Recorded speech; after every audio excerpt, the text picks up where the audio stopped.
তাহলে সাবধানে স্কুলে যা। ঠিক আছে মা, টাটা। আর আমার সোনা ভাইটাকে একটা পাপা করে দি। চল বাবু, এখন তোকে ঘরে গিয়ে ঘুম পাড়িয়ে দেবো। এখন আর কোনো কাজ নেই। আমি তো আমার বান্ধবীকে ডাকতে এসেছি।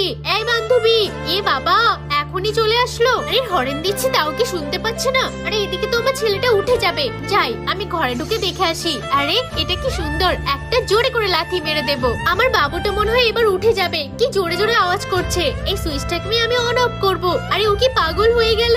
যাই, ওরা হয়তো এই ঘরের ভিতরেই আছে। এই দরজা খোল। আরে দরজা তো খুলছে না। ওরা কি করছেটা কি?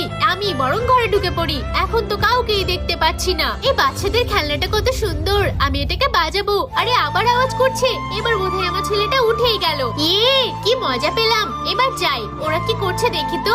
এই নাও মাসি, তোমার অপেক্ষাতেই ছিলাম। তুমি এবার বাবু সামলাও। কেন যাচ্ছো? সামলাও, আমার বাকি কাজগুলো সেরে ফেলি। ঘুম ভাঙিয়ে দিয়েছো, এবার তোমাকেই সামলাতে হবে।